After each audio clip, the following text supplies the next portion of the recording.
रामकृष्ण हरे सज्जन हो, आज आपणाला एकम सत विप्रा बहुधा वदंती अग्निम यमम मातरिश्वान माहुः हा जो वैदिक मंत्र आहे त्यावरचं विवेचन ऐकवणार आहे।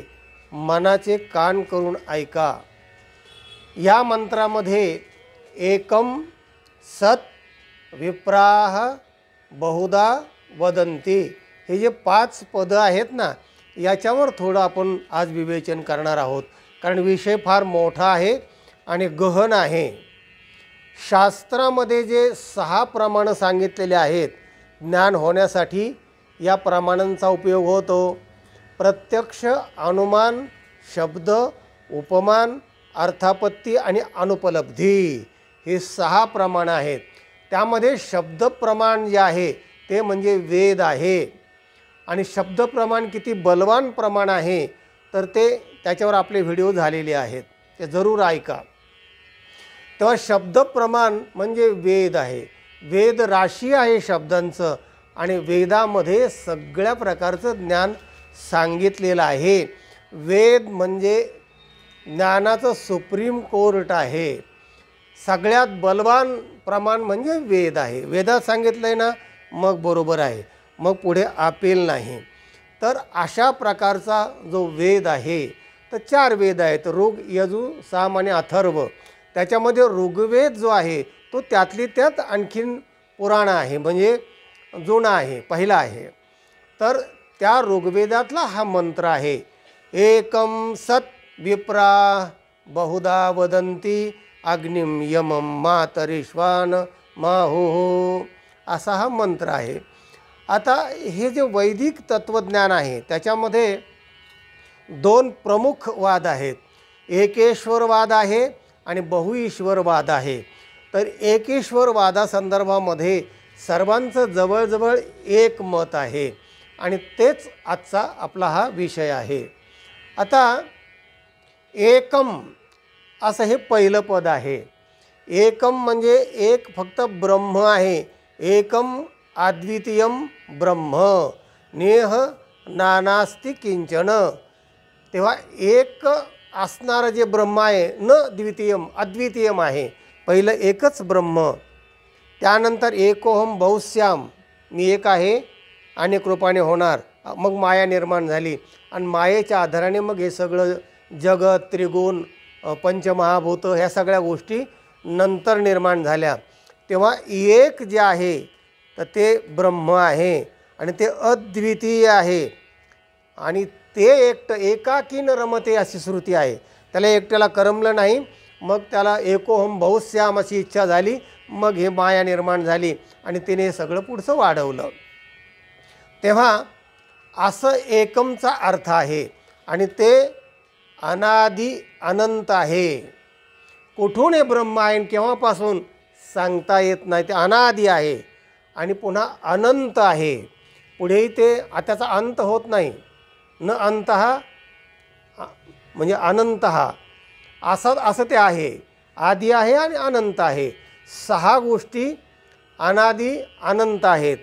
मग त्यात जीव आहे, माया आहे, जगत आहे, त्यांचे ब्रह्म आहे आणि त्या 4चे संबंध 2 म्हणजे 6 अनादि अनंत वस्तू आहेत, त्यांचा अंत नाही। पण ब्रह्म एक असा आहे की अनादि अनंत आहे आणि बाकीच्या ज्या 4 बाकीच्या गोष्टी आहेत, जीव, माया, जगत, हे अनादि शांत आहे। ते अनादि आहेत पण शांत आहे, ते विचारावर टिकत नाही आणि ब्रह्मज्ञानाने ते बाधित होतं आणि म्हणून बाकीच्या वस्तू अनादि शांत आहेत आणि ब्रह्म हे अनादि अनंत आहे, त्याचा अंत होत नाही, व्यापक आहे वगैरे वगैरे, सच्चिदानंद स्वरूप आहे। असं जे अनादि असणारं ब्रह्म, अनादि अनंत असणारं जे ब्रह्म आहे तर ते सत आहे। एकम सत म्हणजे ते पहिलं एकम सत।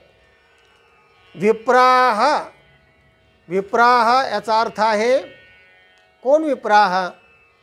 तर विप्र या शब्दाचा काय अर्थ आहे तर जन्मना जायते क्षुद्रः संस्काराद्विज उच्यते वेद पाठी भवेद विप्रः ब्रह्म जानाति इति ब्राह्मणः। या श्लोकामध्ये हा विप्र शब्द आलेला आहे बा.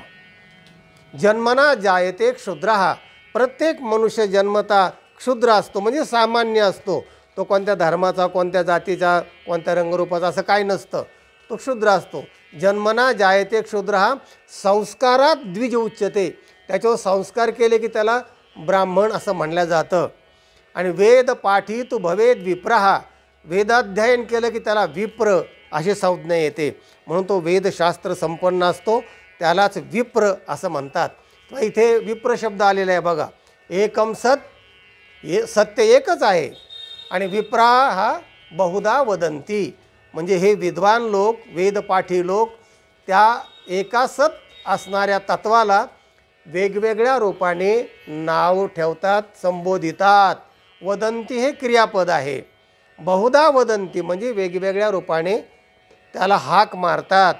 मग कोणी अग्निम, कोणी यमम, कोणी सूर्याला सुद्धा देव मानतात. म्हणजे जे शंकराचार्यांनी पंचायतन मानलेलं आहे ना, त्याच्यामध्ये शक्ती मानलेली आहे, त्याच्यानंतर शिव आहे, नंतर विष्णू आहे आणि गणेश आहे. हे असे पाच त्यांनी पंचायतन मानलेले आहेत. आणि सूर्य आहे, म्हणजे सौर्य उपासक आहेत, गाणपत्य आहेत, शाक्त आहेत, शैव आहेत आणि वैष्णव आहेत. असे हे पंचायतन फक्त शंकराचार्यांनी मान्य केलं. नंतर त्यांचा खरा अजातवाद आहे, पण नंतर ह्याची संगती कशी लावायची जगाची, म्हणून हे पंचायतन त्यांनी सांगितलं. आणि 33 कोटी देव वगैरे हे सगळं मोठ्ठला चंड होतं ना, ते कमी केलं आणि मग इथे केलं. आत्ता आपल्याला जे सांगायचं फक्त एकम अद्वितीयम ब्रह्म सांगायचं आहे. इथे मात्र आणखीन एकच एक सांगितलेलं आहे. तेव्हा विप्रा हा बहुधा वदंती, म्हणजे हे वेदपाठी जे लोक असतात, विद्वान लोक असतात, ते त्या तत्वाला, जगताच्या मूळ तत्वाला, चैतन्याला, सच्चिद आनंद असणाऱ्या ब्रह्माला वेगवेगळ्या नामरूपाने संबोधितात. मग मायेचा आधार घेऊन मग ब्रह्मा होतो, विष्णू होतो, शंकर होतो, अनेक देवदेवता होतात वगैरे. आता बहुधा वदंती असं म्हटलं आहे. बहुधा म्हणजे वेगवेगळ्या प्रकाराने. नाना रूपे नटला हरी, संत म्हणतात. संत काय म्हणतात की तो हरी जो आहे, म्हणजे मुळातलं जे तत्व आहे, ते नाना रूपाने मायेच्या आधारे नटल्या जातं. भरोने उरला चराचरी, चराचर विश्वामध्ये ते तत्व व्यापक आहे आणि चराचर विश्वात भरूनही ते शिल्लक आहे, व्यापलेलं आहे. अनंत रूपे अनंत वेशे देखिले म्या त्यासे, बाप रखुमा देवे व रोखून बानली कैसे. संतांनी म्हटलेलं आहे. अनंत रूप आहेत, अनंत वेश आहेत, पण त्या सगळ्याची मुळात तत्व मात्र एक आहे. आणि वदंती म्हणजे क्रियापद आहे. तेव्हा कर्ता असला की कर्म असतं आणि क्रियापद असतं. सुप्तिगंतम पदम असं व्याकरणशास्त्रकार सांगतात. तर हे जे 5 पदं आहेत, एकम सत विप्राह बहुधा वदंती.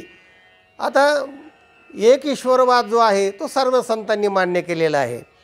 एकलेन कंठेचे म्हणून आयेने, केले निर्माण 14 हे भुवने.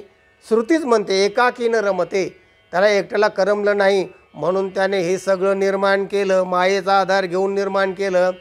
गगन चंद्र सूर्य मेघ तारांगणे, 5 हे महाभूते भौतिके भिन्ने भिन्ने ओ, ऐसा लाघवी या माया सूत्रधारी. असा तो ईश्वर एक आहे आणि तो मायावी आहे, सूत्रधारी आहे मायेचा. नाना रूपे नटला हरी, भरोने उरला चराचरी, असा तो लाघवी आहे. तेव्हा अनादि सत सनातन धर्म की जय अशी संपूर्ण व्याख्या व्हायला पाहिजे. पण आत्ता मी जे ऐकतो आहे किंवा जे लोक प्रवक्ते असतात, प्रवचन कथाकार वगैरे असतात, त्यांचं असं म्हणणं असतं की हे सनातन धर्म आहे, सनातन धर्म आहे. मग सनातन शब्दाचा अर्थ आहे पुराणा, जुना, जुनं असा अर्थ आहे त्याचा. मग जुना धर्म, जुना पण अनेक वस्तू पण जुन्या असतात ना, तर ती व्याख्या पूर्ण होत नाही, बरोबर वाटत नाही. तेव्हा अनादि सत्य सनातन धर्म की जय अशी पूर्ण व्याख्या व्हायला पाहिजे. ते अनआदी असं आहे, काय आहे, सत्य आहे. आणि मग सनातन शब्द येतो. सनातन ते इतकं जुनं आहे, काय, सत्य. कसं आहे, अनादी आहे. असा त्याच्याबरोबर जो धर्म जोडलेला आहे तर तो त्या अनादी आहे, सत्य आहे आणि सनातन आहे. सनातनपासूनच पुढे लोक विचार करतात आणि हिंदू हा धर्म सनातन आहे आणि सनातन धर्म की जय, सनातन सनातन. सनातन शब्दाचा अर्थ त्यांनी कोशामध्ये पाहावं आणि ही संपूर्ण व्याख्या लक्षात ठेवावी. अनादी आहे, सत्य आहे आणि मग सनातन आहे आणि मग आपण धर्म त्याला जोडतो. तेव्हा वैदिक ज्ञान आणि संत याची एक वाक्यता आहे असा या सगळ्या व्हिडिओचा तात्पर्य अर्थ आहे. आणि हा तात्पर्य अर्थ लक्षात घेतला की बरंचसं आपल्याला समजेल. बाकीचे एक एक कारण सगळा विषय एकाच वेळी होणार नाही आहे. आजच्या पुरतं एवढं पुरे. विस्तार भयास्तव आपण जास्त पुढे याचा विस्तार करत नाही आहे. सज्जन हो, हा व्हिडिओ इतरांना पाठवा, लाईक करा. ज्यांनी चॅनलला सबस्क्राईब केलं नाही त्यांनी सबस्क्राईब करा. ज्ञान ऐकत राहा, वाटीत राहा, आनंदी राहा. रामकृष्ण हरी.